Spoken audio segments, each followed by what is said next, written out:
You might be feeling frustrated with your intimate relationships, stopping and starting, maybe breaking up. Maybe you're having emotionally expressive issues where it's tough to express your emotions in a calm, polite, friendly way.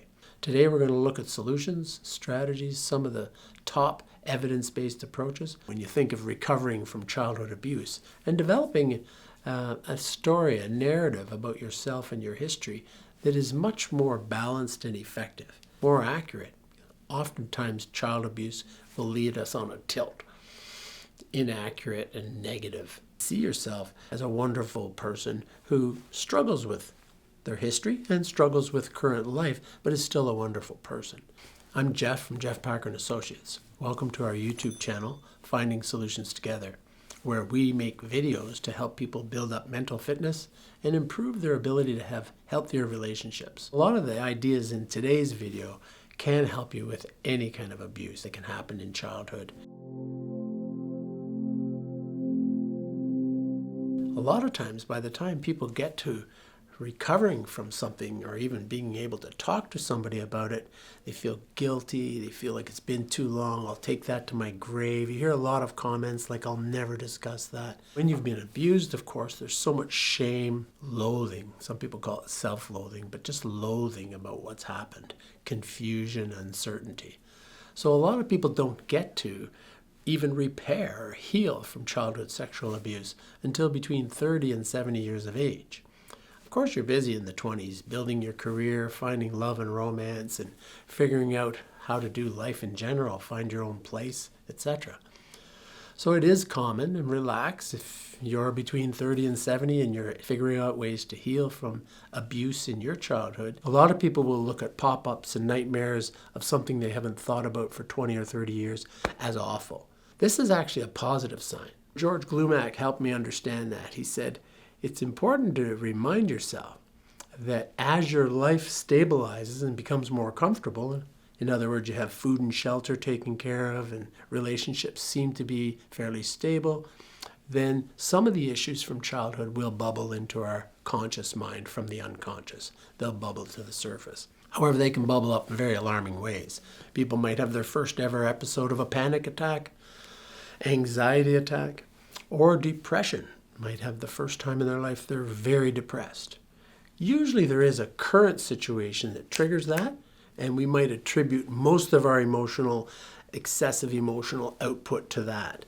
However, if you think it's excessive, the emotion, or if somebody around you, a few people around you think it's an excessive emotional response to the situation, it likely has history, or it's embedded in your history in the body and the mind. What is therapy? What do I do with therapy?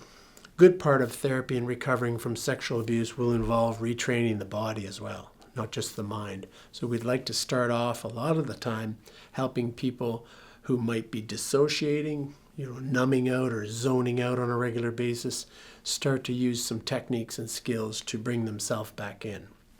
Whether those are grounding techniques, we have a few videos on that, progressive muscle relaxation, deep breathing, a variety of calming techniques, including guided imagery, to retrain the body even during alarming or tense, distressing situations, to retrain the body to stay in that calm green zone.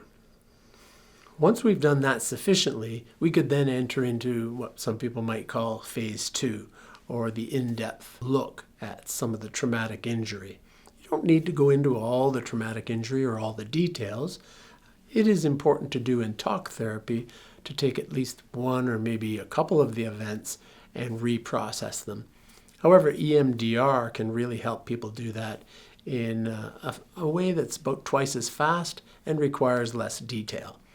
So a lot of people love EMDR. It's using eye movements along with talking to help the unconscious mind reprocess the wound or the injury. It's difficult to have sexual intimacy and even think about sexuality when there's that wound still in the background of the mind.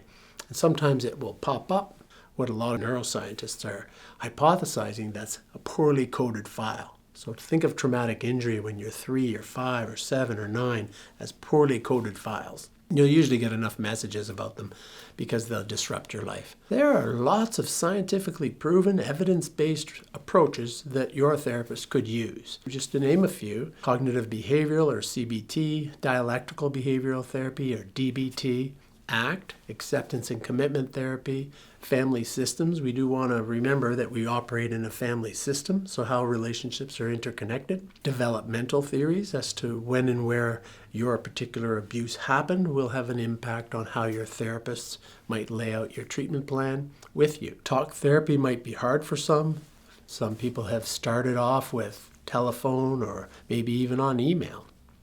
But usually face-to-face and in-person is important. When I talk about that filter of trust, it might be hard for people to trust in person right off the bat. However, some people will pick in person just to face the fear, and that is narrative. Narrative exposure therapy is also another approach that we use to help people. Exposing ourselves to the fear-producing stimulus to some extent as we're comfortable. And then also starting to change the narrative, the story that develops in the mind about the abuse and about the violence and trauma is a very important aspect to be cleaned up, really, and to be reprocessed. So we want to remember thoughts in our head aren't our own. So when you come to therapy to deal with childhood sexual abuse, a lot of the thoughts and the narrative and distortions happen against other people, but they can also be about ourselves. I'm not good enough, never will be, as I said before. Very negative views of self are inaccurate, and most of our views are inaccurate and incomplete stories anyway. So why should you? You might be asking, why should I even do this? You'll see better choices and decisions with respect to safety and security in your own life. The ability to have more satisfying, long-term, intimate relationships, close, loving relationships, that include healthy sexuality and healthy sexual expression. Lastly, a more loving and kind relationship with yourself, where you can look in the mirror and enjoy you as a human. At the same time, you can call out any behavior that you're working on and wanting to improve without an excessive kind of negative or hypercritical voice in the back of the head. So thanks again for looking into how you can heal from childhood sexual abuse. It's a difficult subject, difficult topic, so thanks for your bravery and your courageousness for coming on to our YouTube channel, and you're looking to find solutions together. Subscribe, send us your comments. We'd love to hear from you. Remember, take care out there.